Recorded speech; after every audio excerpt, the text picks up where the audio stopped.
Okay. So I'm sure we've all had busy days. And I just want everybody to sort of just take a moment to get themselves relaxed and sort of be present to what's going on tonight. So if everybody wants to just join me, and we'll just take a deep breath in and a deep breath out, just to sort of let go of the day and leave everything that we've been running around. Sorry, Nicole's poised for a breath there.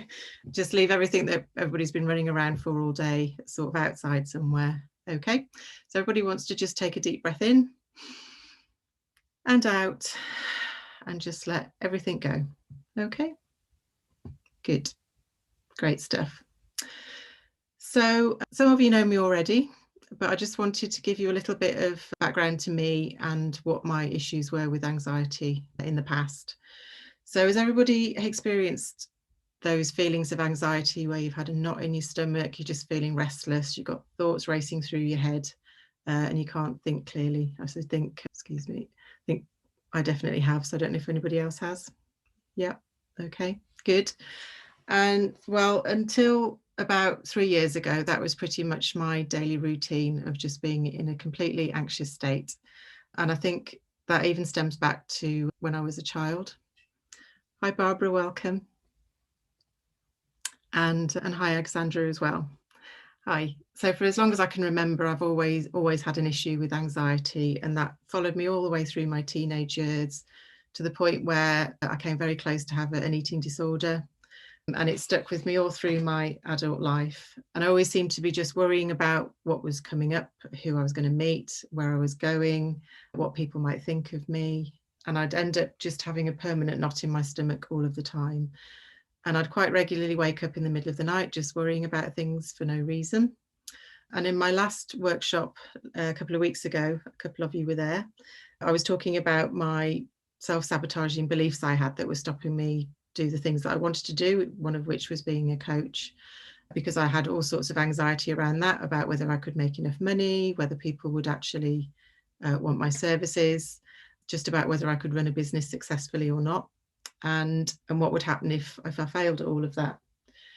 And it got to a point where 3 years ago, I just got so fed up of just being stuck and not being able to live the life that I wanted to, that I started to look around to get some real help. I'd had psychotherapy before and I'd been on antidepressants, but nothing had ever really resolved the issues that were going on.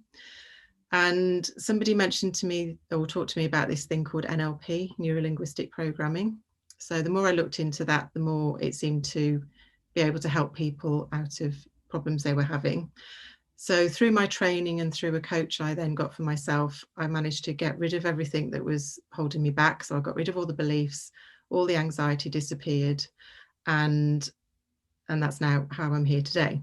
So if you'd asked me 3 years ago to run a workshop like this, to talk in front of people, there's absolutely no way I could have done it, because I'd have just been absolutely terrified even at the thought of doing it. So for me, 3 years later, to be able to do this is quite a transformation if you'd known me back then. And what drives me is I don't want people to feel the way that I used to. So I'm very passionate about making sure that anybody can get the help that they need to actually make sure that they get rid of any problems and they don't have to live with anxiety or things that are holding them back in life. Okay, so that's just a bit about me. So on to tonight's workshop. So tonight I intend to give you a bit of an understanding of what anxiety is, although I'm sure you've probably all got a good idea, what can cause it, and 3 ways that you can actually help yourself out of it. So does that sound okay? Yep, good. So tonight is just about giving you value. So I'm not here to sell you anything at all. So you can all relax and just enjoy what we're going to go through tonight. But if anybody at the end of it wants to carry on the conversation, I'll give you a way that you can actually do that. I'll give you an idea of how you can actually have a free session with me if that's of interest. I also have 3 requests. So if you can, please stay till the end, because I know you'll get lots of value out of it. Secondly, just be open to me sharing new ideas with you. So you might hear a few things here that you've not heard before, and some may seem comfortable, some may not, but I just encourage you to just be open to those. And I liken it to, if I was to suggest that you wore a jacket that isn't the colour or the style that you may have tried before, but you won't know if that jacket will suit you until you actually try it on and have a look and see how that feels. So I just invite you to be open to any new ideas that I might share with you. And also be present and interactive. So I love people asking questions. So if you have any, Nicole's nodding. So if you have any questions, then please just ask them and join in any of the discussion that's going on. So the more input you can make to this, the more you'll get out of it as well. And then lastly, just cameras. So if anybody is comfortable with switching their camera on, that would be great. I much prefer talking to faces. So if you're comfortable doing that, that would be brilliant. And I don't care if your hair's a mess, you've got your pajamas on, or the dog's in the background doing all sorts of things, or you've got the washing hanging up or whatever, but just feel comfortable to switch your cameras on and join in. That'd be lovely to see your faces. Okay. So does all that sound good so far? Everybody where they think they should be? That's good. So what I'd like to do to start with is just to open things up for you to be a bit more interactive, is to put you into what's called a breakout room. So if you're not familiar with Zoom, it'll just be a couple of you going off into a separate area just to have a bit of a chat. So we'll do that in a second. And what I'd just like you to share with each other is to just say what it is you'd like to get from this evening. Just introduce yourselves and say what you'd like to get from this evening with each other. And then we'll come back into the main room and then we'll just sort of have a chat about from a couple of people what they want to get from this evening. Is that good? Okay, I've just got a message from Georgina. Yeah, that's fine. Okay. Okay, so everybody okay with what they need to do? So there's 8 of you, so I think I'll put you into groups of 2 so you can have a chat. Ooh, if I can press the right button. Okay, so I'm going to give you just about 4 or 5 minutes just so you can have a quick introduction to each other and just share with each other what you want to get from tonight. So I will see you in a couple of minutes.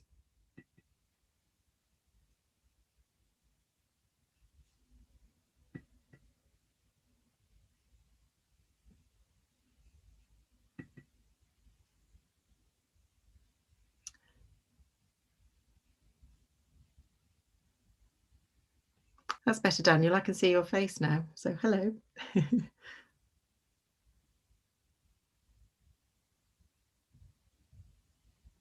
We're still missing a couple. Oh, everybody's back. Okay, great. Welcome back, everybody. So how was that, having a chat? Good. Nice to get to know each other a bit. So is anybody happy to share what they'd like to get from this evening? Sian? Just from the last webinar that you did, it was just sort of strategies or ways of thinking that you shared that I can apply to my situations, because my anxiety isn't as I'm an anxious person, but there's certain situations I find can make me anxious. So I'm looking at sort of top tips about ways in which I can manage my behaviours to deal with it. Okay, great. Good stuff. Nicole?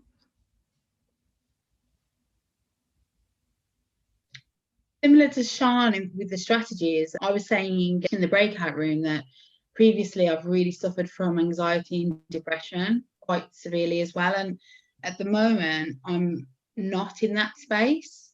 And so I thought that while I'm not in the space, it would be a really good opportunity to tap into some tools and techniques so that if it ever starts to resurface, I actually feel a bit more empowered to deal with it. Yeah, that sounds good. Great. And is that fairly similar for everybody else? It's just to get some strategies and tips on how to deal with anxiety. Yeah, great. Okay, great. And it's always good to connect. Pardon? It's always good to connect with different people. Absolutely. It's always lovely to see your face as well, Nicole. So you're very welcome. Okay, so a good place to start would be to understand what anxiety is. So I've got a definition. I think I got this from the Mind website. Oh, there's a dog making an appearance. Hello, doggy. So it's what we feel when we're worried, tense or afraid, particularly about things that are about to happen or which we think could happen in the future. And it's a natural human response when we perceive that we are under threat, and it can be experienced through our thoughts, feelings, and physical sensations. So I think we can probably all relate to that. Okay.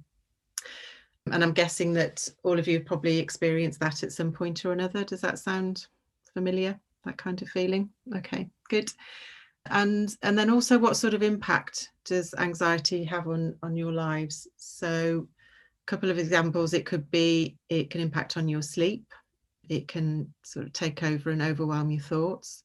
It can produce physical symptoms either. You can get that knot in your stomach or a racing pulse. And I know in my case, it used to cause eczema. I used to suffer with eczema quite badly. I just get patches when I was particularly anxious. And we can feel a bit confused or a bit stuck. So is this all resonating with people? So has anybody got any other suggestions as to what impact anxiety can have on us? Sue? And just take yourself off mute. Yeah, I'm a migraine sufferer. Oh, right, yeah, absolutely. Yeah. And it can trigger the worries. It usually starts around my neck. Right. Yeah, that's quite a common thing as well, headaches and migraine. I know I shouldn't worry, but it's like an automatic trigger because it's been happening for such a long time. Yeah. I find it very hard, even though I know that I shouldn't worry, and it's not worth worrying about. It just happens automatically. It's just how you stop that. Okay, great. Thank you for sharing that. Anybody else? Yeah, Alexandra? For me, it was triggering panic attacks. So quite bad panic attacks. Mm-hmm. So for a long period of anxiety, and it would top up with panic attacks. Yeah, sure. Couldn't breathe and basically couldn't control my breathing at all. Mm-hmm. And it's one of the things that scared me a lot, to be honest. And it can sometimes feel very overwhelming when we get into those anxious thoughts, definitely. Yeah. And it's surprising how much impact something in our head can actually impact on our bodies. So we often quite get physical symptoms of things that are going on which start from our thoughts. Yeah. Okay. So I'm guessing, as we've already said, it'd be useful to sort of understand some strategies and ways out of getting out of that anxious state when we get into it, or even preventing it in the first place. And I think it's getting to be an even bigger problem at the moment. And that's part of the reason that I decided to run this workshop. I think with everything that everybody's going through in the last few months with COVID, and everybody's adjusting to things like working from home or homeschooling children, just not going out as much as we used to, I think that's definitely having an impact on people and increasing some people's anxiety. So it's an important thing to address. And it seems to be, from what I can see, a growing thing in younger people. I know there are not so many younger people on here at the moment, but I think with the growth of social media and pressures from peers and trying to keep up with everybody else, I'm sure Nicole and Sian can both testify to this from the school environment, that anxiety is a bigger issue with children these days. Because I can remember when I was at school, it used to be that people suffered with exam anxiety, but it wasn't really talked about other than that. And I'm sure it was present, but it just seems to be far more prevalent these days. And there also seems to be some pressure to sort of have a quick fix for these problems. And although I do know some ways of getting rid of these problems quickly, some people turn to medication as a quick fix to just sort of deal with the problem. However, what that can do is it sometimes just masks the problem. And then when the medication's not there, the problems are still there. So I'm a big fan of actually getting to the root cause of the problem. So there's no need for medication at all. So some causes of anxiety. I'm sure we're probably all well aware of a lot of these, but I'll just run through a few. So it can be caused by our emotions. So as we were talking about with Alexandra, if you get an overwhelm of emotions, that can trigger panic attacks even, and other forms of anxiety. Other emotions like fear can creep in, that we're afraid of what other people might think of us. Basically, I think I said this on my last workshop, so I'm sure Sian and Nicole will be familiar with this. But if you break anxiety down to its basic level, it's simply just fear of the future. So I think sometimes it's helpful to understand that anxiety in itself isn't this massive thing. If you break it down to its basics, it's simply fear of the future. Because if you often think about what it is you're getting anxious about, it's usually an event that hasn't happened yet. And we often get stuck in our own heads that we're playing through what might happen in the future. So we'll be talking a bit more about that a little later on. It can be past experiences. So those can act as triggers. If you've had a bad experience before that caused you some discomfort, if you know a similar event's coming up in the future, you can get anxious and start fearing that event happening. I know I used to do this a lot, but even just as simple as whenever you think of something in the future, you're just imagining the worst. And I think a lot of people go through that they're imagining what they don't want to happen. And I know I used to get stuck in this trap of, well, if I imagine the worst thing that happens, then anything else other than that is a bonus. So I can see a couple of smiles of recognition going on there. But I just think that's not a very nice place to live in, because I think that way of thinking can rob you of, I know it did for me, can rob you of enjoying life, because you're always just expecting or imagining the worst happening rather than imagining everything could go well. And one thing to sort of think about on top of that is, or to understand how our minds work, is our minds look for similarities and look for patterns in things. Our brains are actually hardwired to do that. So if you're always imagining things to go wrong, there's a more likelihood of it happening that they actually will go wrong. And this part of your brain, and I might be mean and test Nicole on this. So do you remember what that part of your brain is from our training? Starts with an R. Is it the receptor? Close. It's the reticular activating system. Ah. So it's a thing in our brain that is there to help us survive. So when we lived in caves, it was there to help us recognize things that were going to cause us danger, or recognize food types that we could eat. But it's still there in our brains and can sort of act against us in situations where we're feeling anxious or not feeling confident about things, because we'll look for similar things to back that up. So you may have experienced this already. So if you are going to buy a bright red Mini, for example, probably as you're thinking about that, wherever you go, you'll start seeing minis or bright red minis everywhere. Or if you've had a relationship breakup, every song on the radio is a sad song.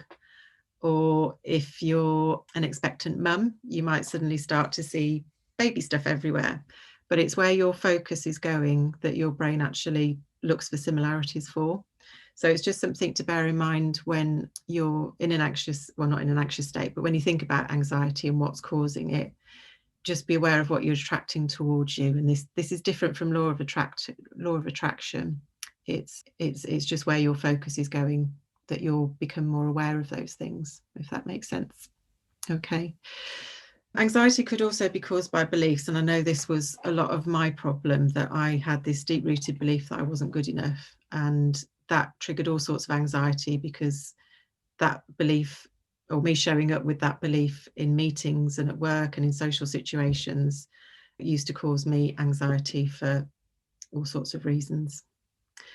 So has anybody else got any other things that they're aware of or could cause them anxiety, or as a trigger for them, that they're happy to share?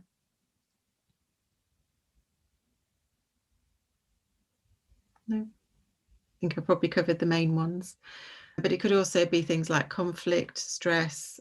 Money is a big trigger for people. If you haven't got enough of it, that can cause its own anxieties. Social situations, public speaking. I know public speaking, again, was a big one for me. I used to absolutely dread it. And I'd do things, I'd even avoid, I think if anybody was on the last workshop, I used to even avoid applying for jobs if I knew it actually involved public speaking of any sort. So yeah, all sorts of different triggers. So we've talked about the impact of that already. So now if we want to think about what sort of strategies you can have to deal with anxiety, that would probably be a good place to start. So I've mentioned one kind of already, that if we focus on what we don't want, then it can trigger anxiety. So this is where I said the RAS, the reticular activating system, comes into play as well. That if we're focusing on what we don't want, it's more likely to show up, and it's more likely to start triggering those feelings of anxiety. So the main way I'm going to talk to you tonight about dealing with this is actually flipping that round. So you're actually starting to focus on what it is that you do want instead. And I think we often don't give ourselves credit for what we can actually achieve. And I think sometimes looking back on what you have achieved so far can give you some comfort that you can actually deal with some of these things that are causing anxiety in the first place. And there's a quote I came across from Winston Churchill that I saw the other day that I'd never heard before. And he said, when we look back on all the perils through which we've passed, why should we fear for our future? And I think that's very true. So a good thing to do is sort of any challenges that you've got coming up is just sort of have a reflect back and think, have I dealt with this before?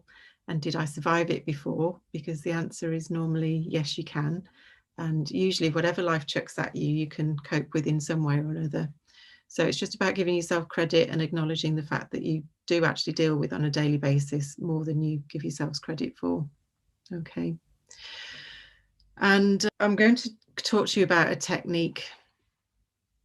Yeah, that's good, Nicole. This too shall pass, definitely.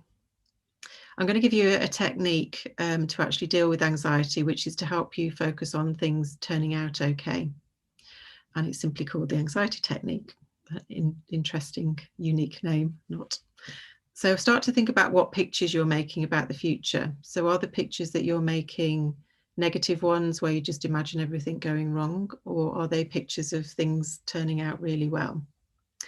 So what I'd like you to do is has everybody got some kind of event coming up in the future that is maybe they're not feeling 100% confident about, or they're feeling a little bit anxious about? Has everybody got something? Just put your hand up if you, or nod or anything, if you've got something coming up. No? Okay. Well, those that have got something that they can use as an example that we'll work through, we can do that now. But if not, you might just want to note down this technique for when you need it in the future. So you basically imagine the event that's coming up in the future. So like I said, this is all about focusing on what you want. And I want you to imagine, so has everybody got a picture of this event that's coming up in the future? Yeah, okay. So what I want you to imagine is 15 minutes after this event has happened. So say, for example, it was an interview. And just imagine where you'll be 15 minutes after that interview finishes, or if you're meeting somebody you're a bit anxious about, 15 minutes after you've met that person. And just sort of get a picture of where you're going to be. And 15 minutes after that event, I want you to imagine that it's all gone absolutely perfectly and exactly how you want it to do. And then imagine what you'll be saying to yourself after that event, what you'll be feeling, what you'll see. So the things that you'll see around you wherever you are 15 minutes after that event. And just tell me how that feels. So those of you that have got an event that you can think about, I'm going to talk you through doing that now. So you can do this with your eyes closed if that's easier. So I just want you to imagine where you'll be 15 minutes after this event, and sort of get present to where you will be 15 minutes after that event, and sort of be present in your body, in the environment that you're going to be in. So just be aware of what you can see, hear and feel just around you. And then imagine that that event has gone absolutely perfectly as you wanted it to. So imagine what you'll be saying to yourself after that event, sort of congratulating yourself, telling yourself what a brilliant job you've done, saying if it was an interview that you answered all the questions as well as you could and you gave the best presentation of yourself that you could. There could even be people around you saying things to you, like saying well done or congratulations or everything's fine. And then also imagine the feelings that you'll get. So if this event goes really well, will you be feeling really confident, really happy, really pleased with yourself, proud of yourself, whatever thoughts and feelings might be going through your head. And then just anything else that you might see that is connected with that. So whether you see if it was an interview, that you've got a job offer coming up as an email, if it did work that fast, or anything like that. So just imagine all of those things that you see, feel and hear. Okay. Everybody got that? Okay. So then you can just come back to now. So did that make a difference to how people were feeling about that event? Anybody want to share anything?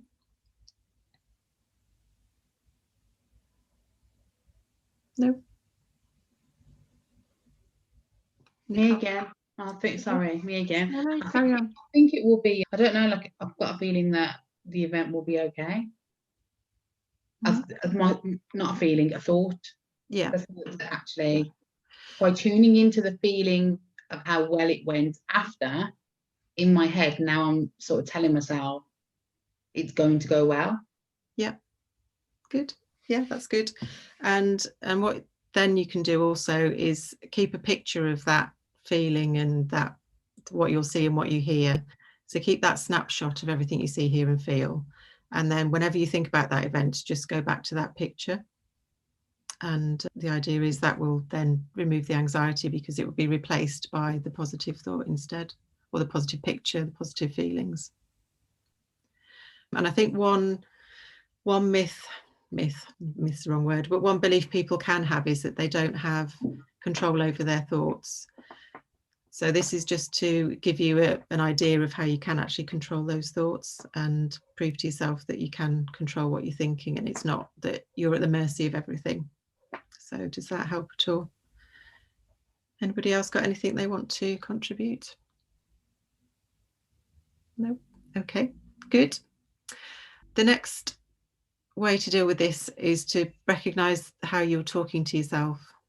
And I think this is quite a common thing. And sometimes what we say to ourselves can go a bit unnoticed, because we get so used to saying the same horrible things to ourselves that it just becomes background noise and part of what we do. And the first step around this is to just be aware of the things that you're saying to yourselves. And sometimes we can actually speak to ourselves worse than we would ever speak to anybody else. So if we were to ever say out loud the thing to another person, the things that we say to ourselves, I think we'd probably end up with no friends at all and nobody would ever speak to us again. So does that resonate with anybody, that we can all be a little bit mean to ourselves sometimes? Yeah, okay. So the thing to do is to then flip that around. So the first step is to be aware of it and understand that you don't have to say these things to yourselves. It just, in some cases, can just become a habit. And just think about how you could reframe that. And also be careful how you're talking to yourself in terms of the language that you use. And I know Nicole will be familiar with this, but even just flipping things around so they don't sound as bad. Even if you're saying something a little bit negative, you can say it in a little bit nicer way to yourself. A few examples that I've got is, if you just think of saying to yourself, I find this really difficult, automatically that task is going to be really difficult. But if you change that language to being something like, I find this less easy, does that sound softer straight away? Anybody notice that sound softer? Yeah. So even though you're effectively saying the same thing, it's just a softer way of saying it to yourself. And it gives you more of a possibility that you're likely to do it. Because if you're just telling yourself something's really hard and really difficult, firstly, you probably won't want to do it. And you might also end up convincing yourself that you can't do it. So if you just flip that language around to saying something's just less easy, not so easy, whatever, it can help. I've got a friend who's got 3 children, and her daughter, who's the middle child, is incredibly bright academically. And she was, I can't remember, she was doing brilliantly well at school anyway, getting top grades in her exams.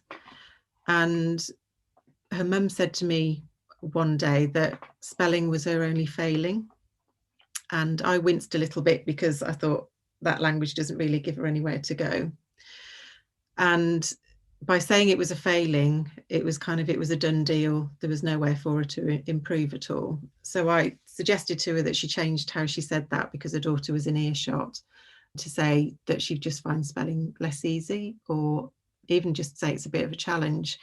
But just by saying that, it left her somewhere to go to improve and gave her some encouragement that she could change it. But by telling her it's a failing, it's kind of like, nope, that's it. It's just something you'll never be good at.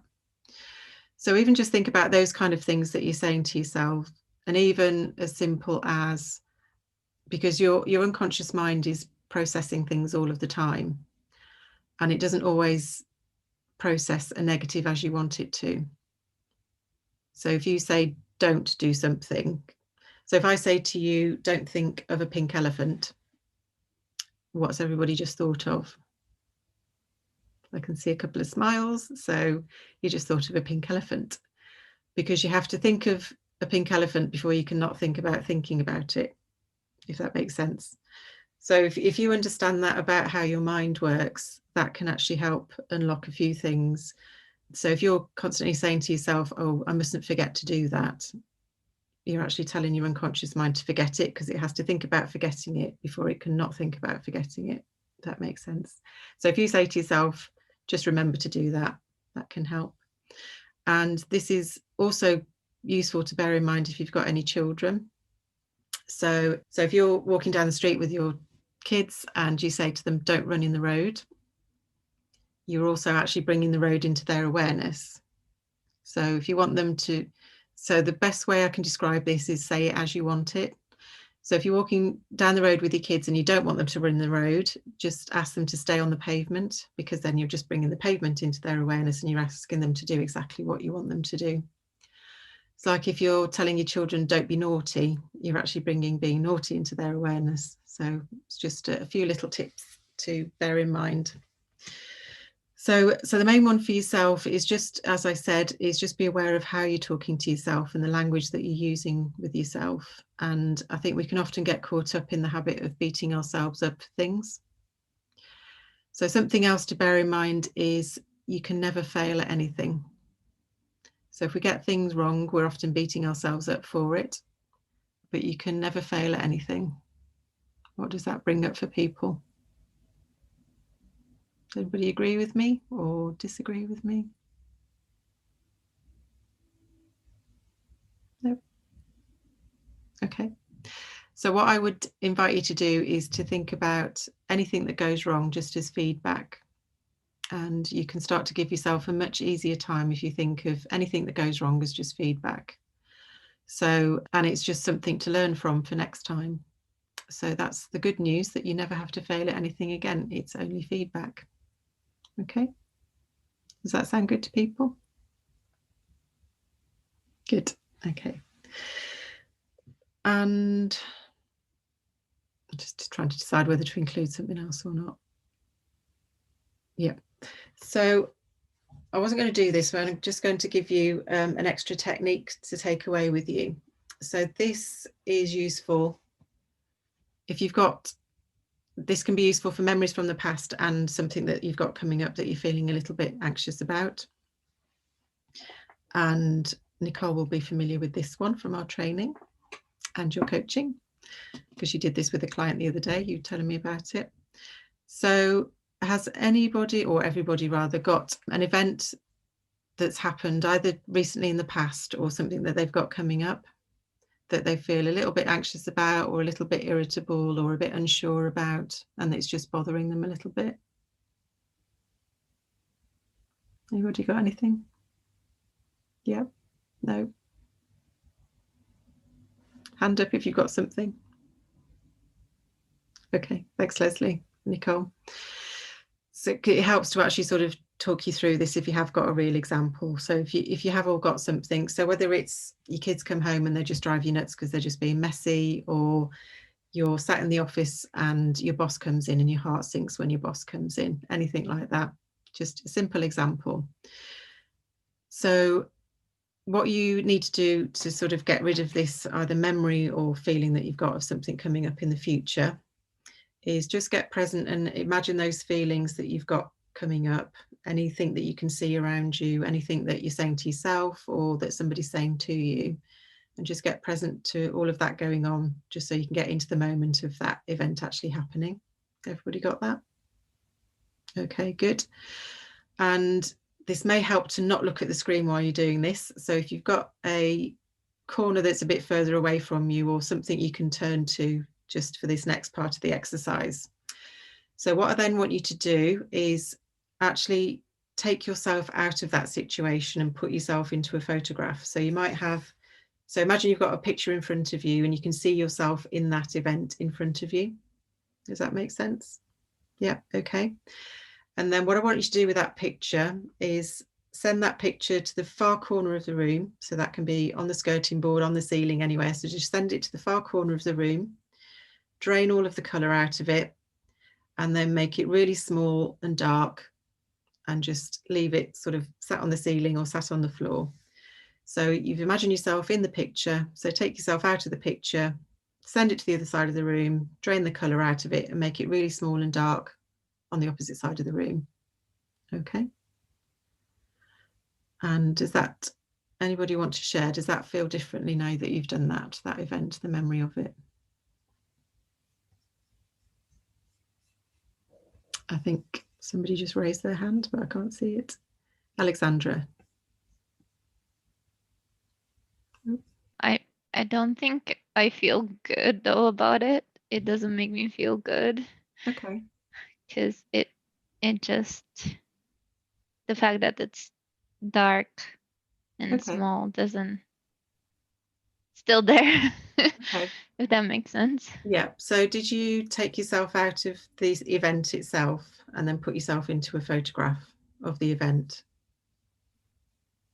Yep. You did. Okay. And there's lots of different ways. I mean, you can do whatever you want to that suits you with it. So you could send it across to the other side of the room and it just disappears. Or if making it small and dark doesn't work, you could make it white. So there's lots of things that you can play around with just to make that picture disappear, shrink. So do you want to try that again and see if that helps at all? Sure. Thank you. One thing I forgot to mention, actually, make sure that you don't use this with any major negative emotions. So please don't use it with anger, sadness, fear, hurt or guilt, because they're quite overwhelming feelings and it probably won't work with that. So that's the only other thing I'm thinking, Alexandra, if it's a big emotion, whether that could be the problem.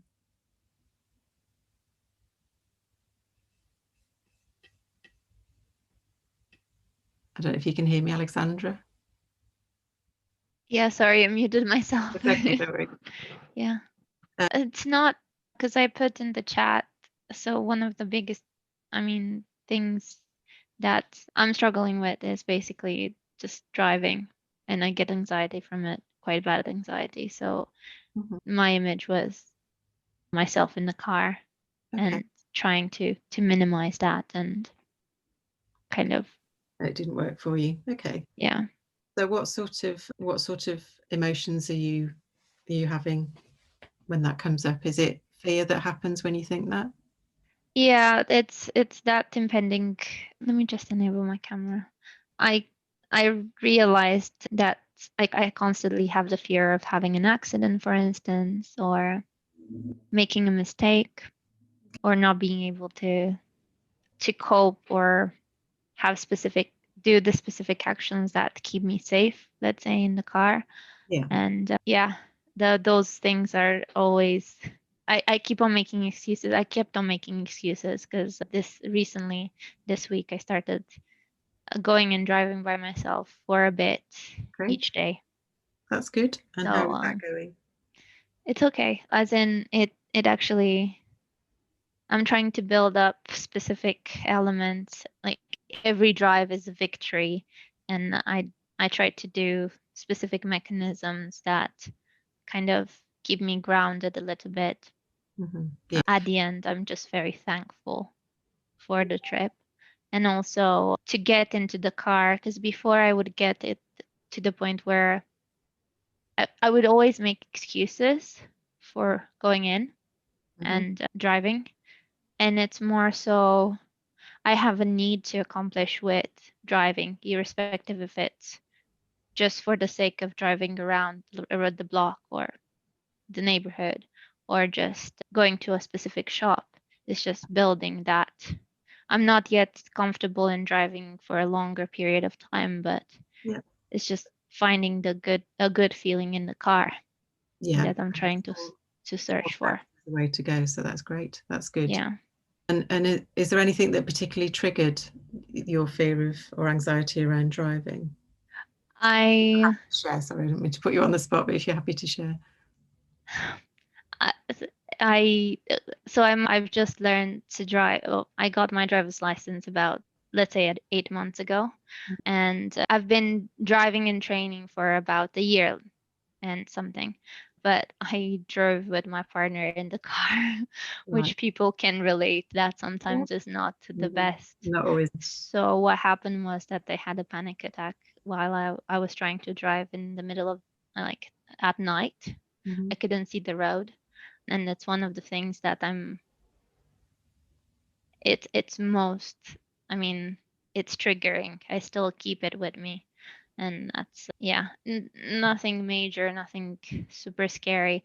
I hit the curb once, but it's like, I'm not scared of that because it wasn't a major accident. It wasn't something, my car got dented a bit.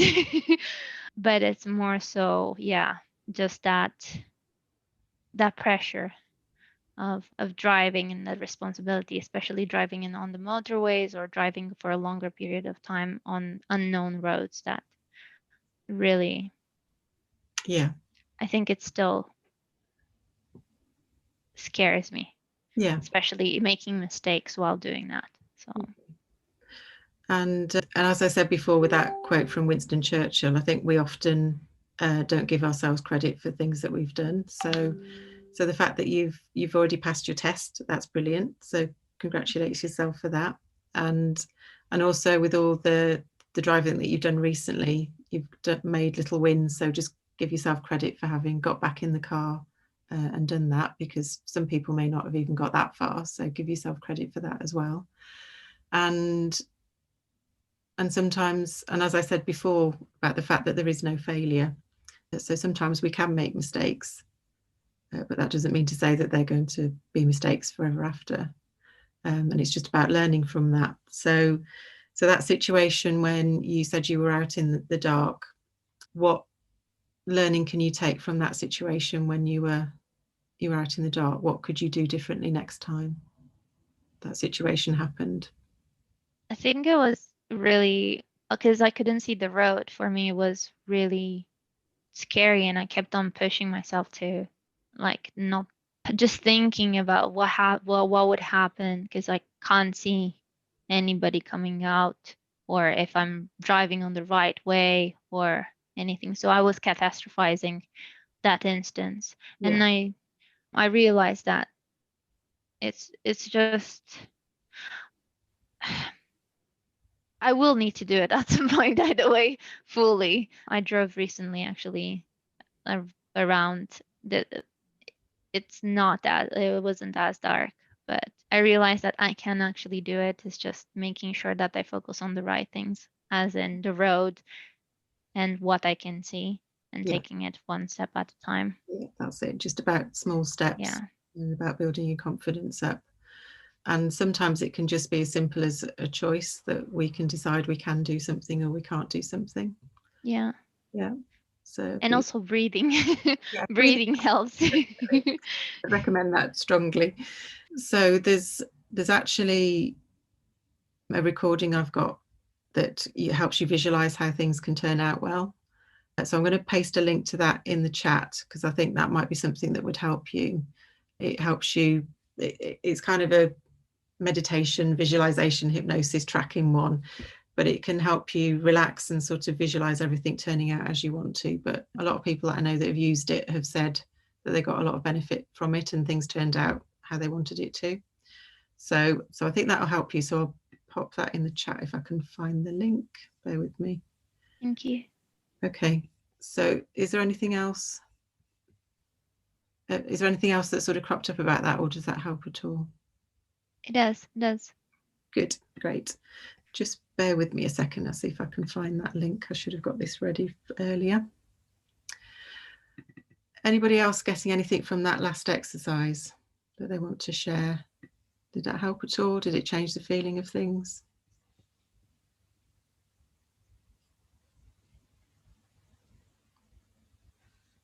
Nope. Anybody? Right, just give me 2 seconds while I find this link.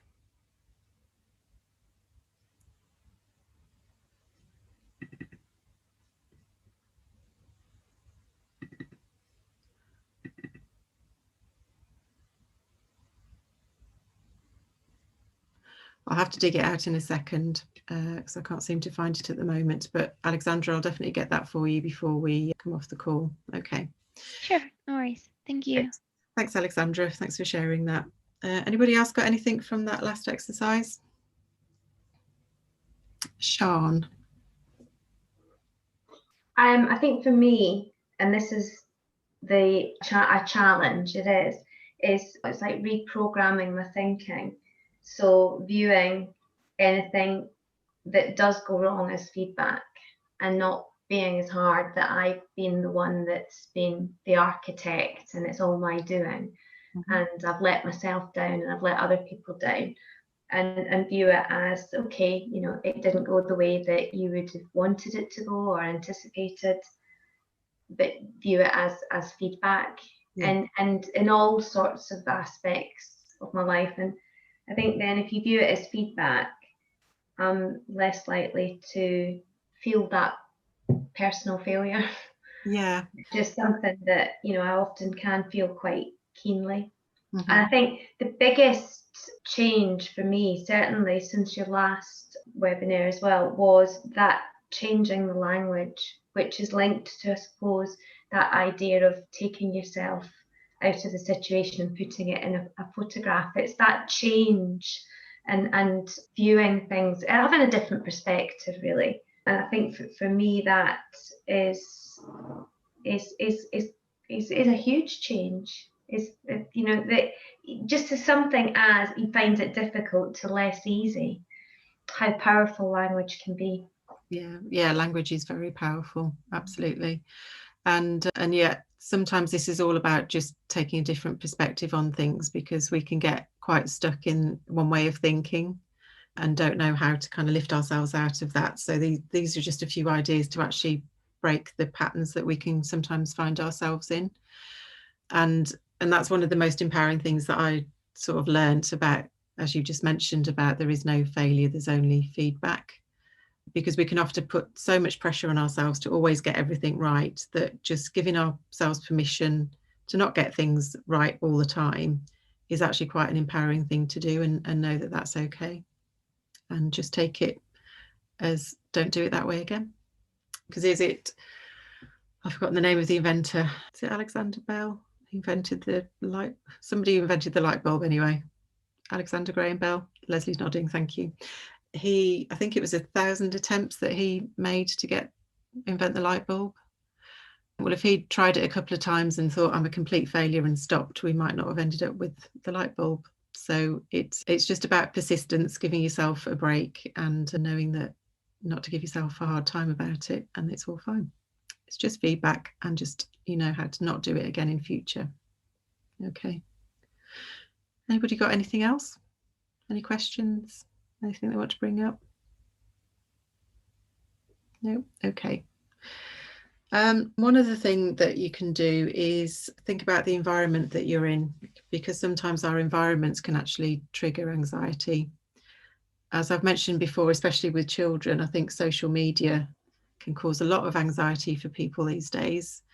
It encourages people to compare themselves to other people.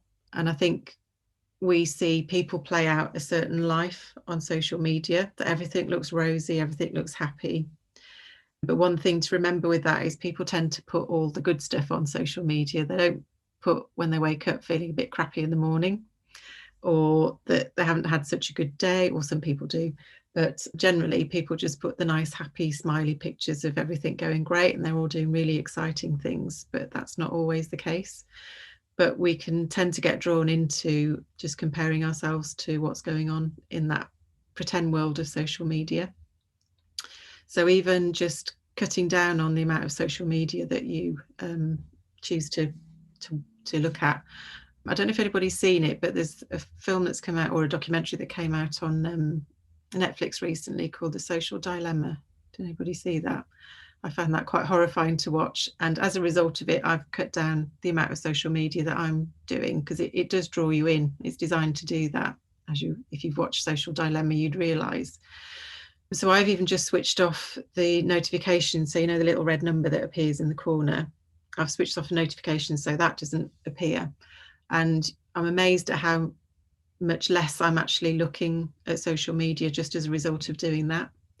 Because when you see that little number appear, you're kind of drawn into just clicking on it and having a look and to see what's going on. And it's usually just a photograph of somebody's cat or something, but you just get drawn into it. And especially at the moment as well, and I said that was part of the trigger for doing this workshop, was around, with everything that's been going on for the last few months around COVID-19, there's an awful lot of horrible stuff in the news. So the news is designed, oh, there's a cat just being disappeared. There's an awful lot going on in the news that's not very nice to listen to. It can all sound a bit depressing and all a bit scary. And I think even just watching the news in the current climate can actually trigger a lot of anxiety. People are very fearful. And the problem with news programmes is they're designed to focus on the negative stuff, because it's very rare, if you think about it, that the news will focus on nice stories. They're usually the "and finally" bit at the end. They just get a nice little story in at the end. So my advice to you would be to just cut down on the amount of news that you're watching as well, because like I said, even that can be a little bit stressful. So is anybody finding, or is anybody cutting out watching the news? Because I barely watch any at the moment. I just watch the essentials. Yeah. Or is anybody finding, if they do watch the news, that it can bring up bits of anxiety for them? Because I know the few times that I've dared to watch it, I've come away feeling quite depressed and thought, I'm not doing that again. So it's just to sort of be mindful of the environment that you're exposing yourself to. And also even just the people that you mix with. I know there are people that I don't, and this sounds a bit cruel and a bit harsh, but there are people I don't associate with anymore because they're what you might call negative Nellies or something like that, that everything, or they've got a problem for every solution and everything's just depressing and not very nice. So even just hanging around with those kind of people can drag you down and start you feeling anxious. I know there was somebody that I used to work with. She seemed to run her life as a risk management exercise, that everything was a risk, everything was a danger. And it got to the point where I couldn't talk to her because I just ended up feeling anxious. Even just, I think I talked to her about a train journey once. I just was wondering what the last train back from Birmingham, when I used to work in Birmingham, was. And so obviously it would have been late at night. And she started saying she was going to give me the number for the police transport, and that I should sit in the carriage behind the driver in case anything happened or I got attacked on the train, and just to be aware of all these things. And all I'd done was ask her about the time of a train back to Worcester. So it's amazing what lives people can have and the stories that they spin for themselves and what have you, but just don't get trapped into that yourself. Okay. Anybody got anything to share about their environments or people that they encounter, or people that cause them anxiety or stress? Less easy if it's people at work to avoid them, but yeah, I was just going to say, it's difficult when you're at work and there are people in the office that you're not resonating with, and they could be your boss or anyone, you know, and you just have to, well, I just put in practices where I just try and switch out the noise so I don't listen, to all the negativity. Yeah, absolutely. It brings you down. Yeah, it does, absolutely. And I think, as you said, that's sometimes the only thing you can do is just choose not to listen to it, choose not to engage with it. I know that there are people that I've encountered that come out with a lot of negative stuff, and they try to buy you into it and get you enrolled in their negativity. And Nicole will have heard me say this before, but if people do that to me, I usually just nod and go, good, and just leave it at that. And that usually just confuses them. But you haven't been rude to them, you haven't told them to shut up, you haven't said you're not going to listen to them, but it can just sometimes snap them out of it, or they'll just look at you like you're a lunatic, which I don't really care about anymore, so that's fine. But sometimes even just as simple as that, it just means you're not going to engage with them and take it all on board. Yeah, but yeah, as we're saying, sometimes at work it's a bit less easy to do that, but there are ways around it. Sometimes it can be difficult thinking about where we are in the year with the holiday season coming up. Sometimes we can't, although it may be different this year because we can't really mix with our families as much as we'd like to, or for some people that might be a bonus. But sometimes with mixing with family, we don't always have a choice in that. And sometimes if those people are a little bit negative or can induce a bit of anxiety in you, it's a bit less easy to avoid them. But you can adopt the same thing, just choose not to listen to them, choose not to buy into whatever is going on for them. So does that help people at all? Yeah, okay, good. And I just want to give you a quick exercise to do. So rather than just focusing on all of the not so nice stuff, I'm going to give you some nice stuff to focus on. So I'm just going to give you a few minutes, and what I'd like you to do is imagine yourself 12 months from now, if the anxious feelings and things that are going on for you at the moment. So if you could get rid of all of the problems and all of the anxiety and everything that is stopping you getting what you want from life, what would you be doing in 12 months' time instead? So how would life look? So what would you be doing for work? What would be going on in your social life? What would be happening in relationships? Would you have a new relationship or a better relationship? Or would you have better health, more money, more freedom? So just, if you've got a pen and pad handy, then just spend a few minutes just writing down how life would be different in 12 months' time. You could, all the anxiety and everything that's holding you back.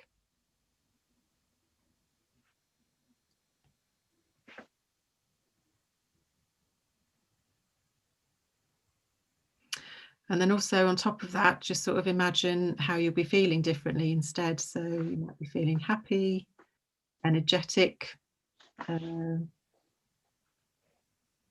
contented, excited for whatever's going on in your life.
So I'll just give you another couple of minutes if you're still writing.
Okay, everybody got something? Everybody finished writing? Or do you need some extra time? Nope. No, everybody okay? Is anybody happy to share what they would be doing, feeling, seeing, hearing in 12 months' time if they could get rid of everything that's holding them back?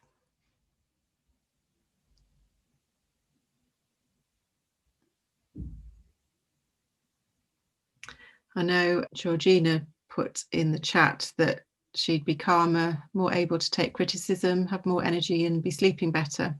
So that's great. So if you're happy to share, Georgina, is there anything that you'd be doing differently? So what would you be doing in life to get those feelings of being calmer, more able to take criticism, have more energy and sleeping better? Is there anything that you'd change in your life that you're happy to share?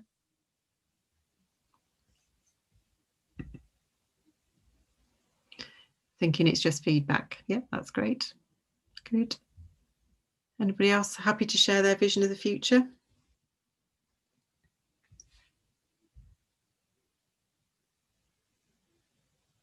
That's great, Georgina. Thanks for that. Okay. Right. So what I'm going to do is put you into another breakout room, if that's okay. And then hopefully, if you're comfortable to share your vision of how life will be in 12 months' time with each other, that would be great. Okay. So Daniel's had to disappear. So there'll be, I think there's probably going to be groups of 2 and a group of 3. So I think, are you off, Georgina? Okay. Everyone except Georgina then can go into a room. So I'm not quite sure how I'm going to manage to not put you in a room. So if I do, I'll try and get you out of it. Okay. But Georgina's gone. Okay. Right. So it's 3 groups of 2 then. That makes it a little bit easier. But shame she's had to go. Okay. Everybody okay with that? Just to share their vision of 12 months' time. Great. So I will see you shortly. Enjoy.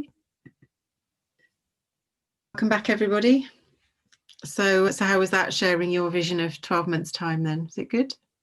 Did you get any insights? Anybody want to share anything or share what their vision of 12 months' time is? You're a very shy bunch tonight.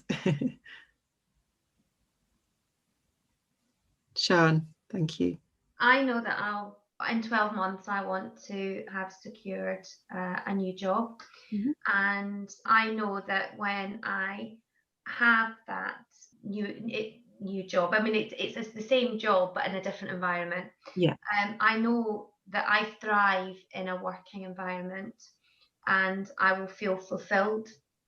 And even though it's not a calm environment, my profession, my job, it calms me because I feel I love the purpose. I love the excitement of solving problems. So I know that I will feel contented. I'll actually feel whole. But at the moment, I am whole, but I feel there's a part of me that's just a little bit loose. Yeah. Loose marbles, but just, I'll feel as one again, and so that's what I'm looking forward to feeling in 12 months' time. Great, definitely. And does that feel good to be able to sort of think ahead to the future and think of it in those positive terms? Yes, but again, it's that reprogramming my thinking. I'm very conscious of presenting challenges in that sort of positive way, so that not feeling I can't control. I think, as you said, the future isn't real, so I can't control even 9 o'clock tonight. I don't know what it's going to present, so I can only deal with the here and now. And I know that this is how I want to feel, and so really focus on all that sort of positive feelings rather than, oh, I'm anxious and I haven't got it yet, and what happens if I don't have it in 12 months' time? There's not much point in thinking like that. Yeah, absolutely. It's that reprogramming to know, well, it's not happening now, so enjoy what you're doing at the moment if you are being daft and running 8 miles, because that was not anticipated. I should have thought about the future and I should have driven to my friend's house. But I'm actually quite excited about the future, because I don't know what it's going to look like in 12 months, actually, as in, I don't know what the school's going to look like. I haven't got a name for it. Yeah. But just, be excited that, hey, there's a school with my name on it. I just don't know about it yet. Yeah, absolutely. And thanks for sharing that. And that's a good example, actually, because when you are in that process of looking for a job, it can be feel a bit soul destroying that you're putting a lot of effort in and you don't see much reward for it. But just flipping that around a bit and thinking how life could be if that does all work out can just make you feel a lot more positive about the process. So in terms of job hunting, does that feel differently now you've sort of put that picture in the future of how you want things to be? Yes, I think because 6 months ago, I was panicking and I was not considering my needs, which seems crazy because the whole point of getting another job was, the job would meet my needs. But what I was doing was I wasn't being strategic enough. I wasn't thinking about my needs. So from a period of, say, from February until August, or even September, it was like, oh, I must do this, without actually sort of standing back. And I think turning point was last week, where I was approached about a role and I said no. Now, it would have given me paid employment for 12 months, but it would be wrong because it wasn't fundamentally what I'm looking for. It potentially was masking or sort of putting use this analogy, putting a plaster on a broken bone, a sticking plaster. It wasn't, if I just rushed at it and thought, yep, that's a job, it wasn't going to ensure that I had the fulfillment that I was looking for.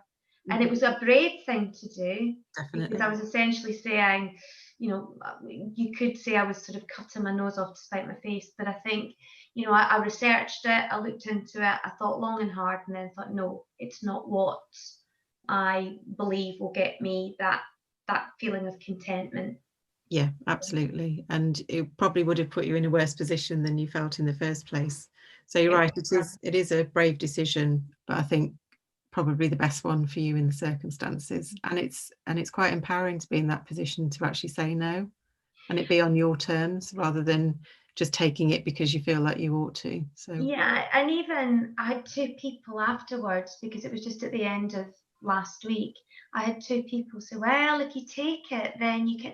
And I actually interrupted them and said, no, stop telling me, because I'd been listening to what other people had said before about, well, yes, it's a stopgap, or it'll get you a foot in the door. And actually, it was a door I didn't want to put a foot in. So, but they didn't see it from that, but they just saw it as a way of earning money, which it long term, 12 months is a long time to commit to when you know it's ultimately something that's not going to work out for you. And that in itself, just thinking about those people that were giving you advice, that in itself can cause anxiety when you feel like you're living up to other people's expectations, or you're questioning your own motives based on what somebody else thinks you should do. Yeah, I mean, one was my dad, actually, and I think he just looks at things of, well, you're in a job, so it doesn't matter, rather than thinking about what the nature of that job is. And the conditions potentially were not going to be great. And I couldn't put a positive spin on it at all. There were a lot, after researching it, there were a lot of aspects. I thought, oh, that doesn't add up, or that's a bit unusual. And why they... It raised more questions than solved problems. Yeah. So some of it is about following your instincts as well, because if your instincts were telling you that's not the right thing to do, then usually your instincts 9 times out of 10 will be right. So, and that's something else I haven't done before. I haven't listened to my gut and actually gone with what. So part of me, the photograph, you said about putting yourself in the photograph, I've got to do that, I think, tonight, because there's a couple of situations that I'm cross with myself that I didn't walk out of, that at the time I was so sort of swept up in the moment, and I'm still kind of dwelling on that, whereas what I really need to do is put that into the photograph, tuck it away, but then also recognise that I have the strength to go with my gut. And if I am in that situation again where I'm swept up, I'm just going to say, well, actually, no, sorry, I've decided that it isn't right for me, and I'll remove myself from the process. And then also along, obviously do that process, it will definitely help, but also alongside that, going back to that, there is no failure, there's only feedback. So just acknowledge that didn't go so well in the past. You said you'd do it differently now, so you've obviously learned from it, and then you can just let it go and leave it there. Yeah. Okay, thank you for sharing that. Okay, anybody else happy to share their vision in 12 months time? No. Okay, or anybody got any questions about anything that we've covered? Did I see a hand? No, it wasn't. It was a pen whizzing past the screen. No. Okay. So I met. Oh, that's what I was going to do. Sorry, I knew there was something. I've dug out for Georgina, but for everybody else, if they want to make use of it as well. In the chat, I've just posted a link to the audio track that I mentioned that helps you visualize a positive outcome for an event that's coming up in the future. So please feel free to use that link and download that if you think it would help you. It basically just takes you through a process of similar to what we've just done, but in a lot more detail, and you get into the moment a bit more with it to actually visualize something turning out exactly as you want it to, and all of the feelings and all of the sounds and the sights that go, sounds and sights that go with that. So please feel free to use that. And I also mentioned at the start that if anybody wanted to carry on a conversation, so if there were questions that you've got that you didn't feel comfortable asking on tonight's workshop, or anything else that you want to talk about to sort of understand a bit more about where any blocks might be and what we can do to actually overcome that, then I'm offering a free 1 hour breakthrough session with me for anybody that wants to. And during that call, we'll talk about more detail about the vision that you've created for yourself, and we'd probably go further than 12 months, probably to what you want to do within 3 years' time. And then also discover what might be blocking you from doing that, and any insights we can get into how you can get around that. So if anybody wants to take advantage of that, I will just pop the link into the chat.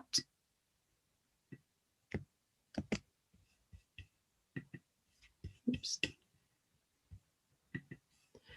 So if you go to this link, it will take you directly to my diary, so you can book in a time that's suitable for you, to whatever suits you, for an hour's chat with me to sort of go through anything you want to. Okay. So has anybody got any questions? Because if not, we're going to finish a little bit earlier than I expected. No. Oh, yep. Alexandra. Sorry, I tend to ask a lot of questions actually. No, So I'm gonna keep it to a minimum. I actually had, because we briefly talked about being aware of what we're saying to ourselves. Yeah. Are there any specific markers or recommendations for us to actually detect what's actually wrong with our inner monologue? Because sometimes, yeah, I think, like, if I reflect on myself, it's not necessarily that I'm putting myself down in the sense of, insulting myself, for instance. Yeah.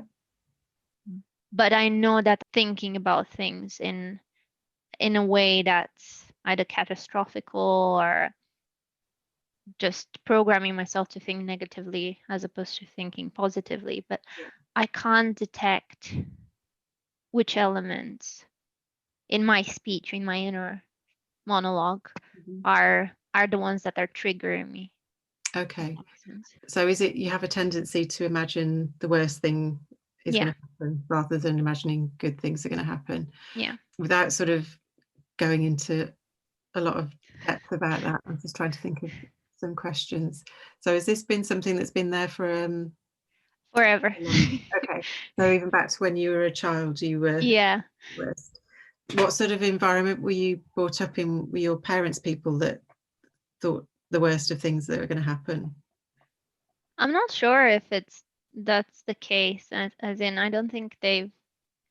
The only thing that I could say is just thinking negatively about money, but it's just not necessarily something that I actually.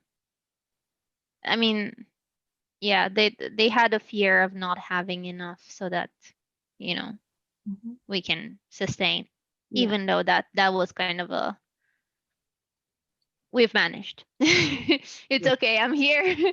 I managed to.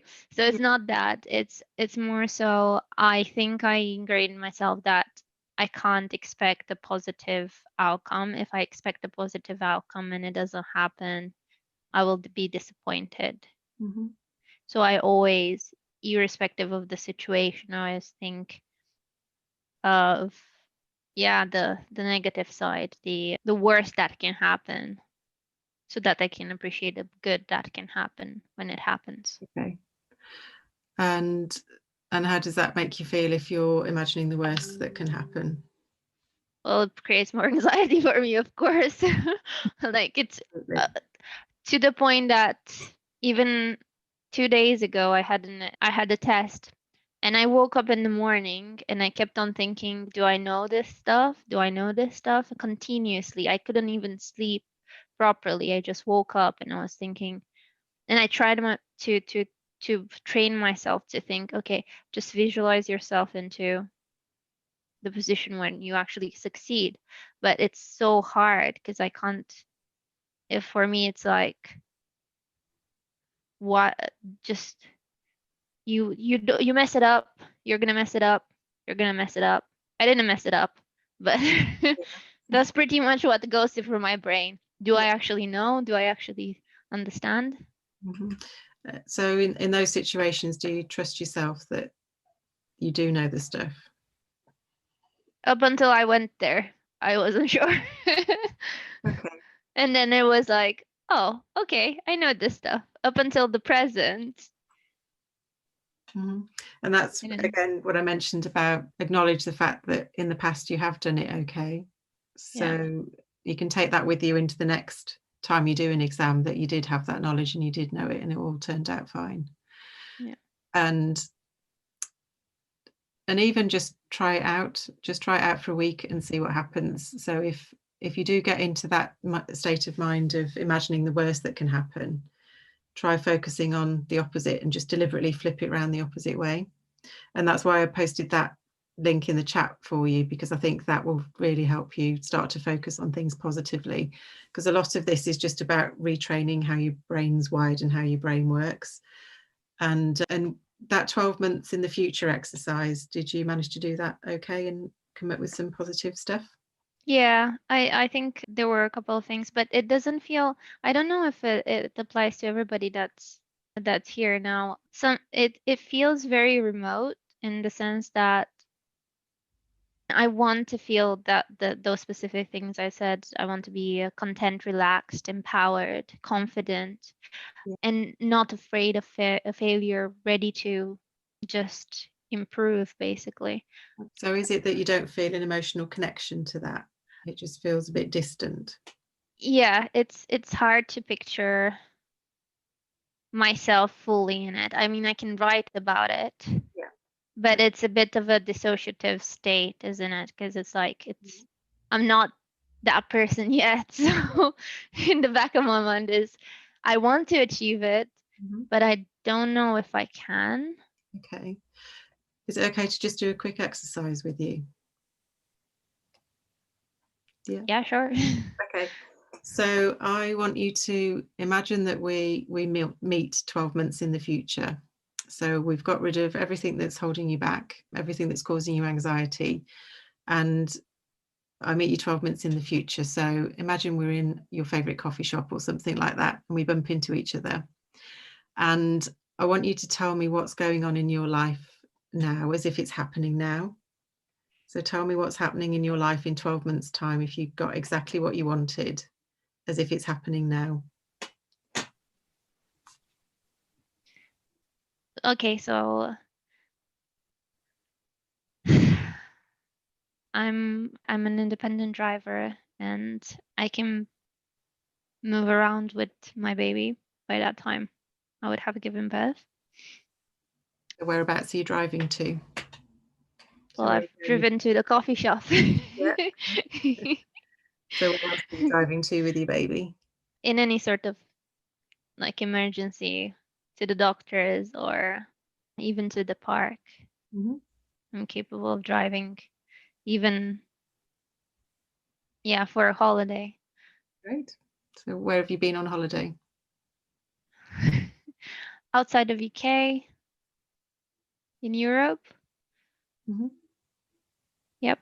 And how was it? Fun and relaxing. Good. Just a different kind of scenery. It would have been nice. Yeah. Great. So what else is going on?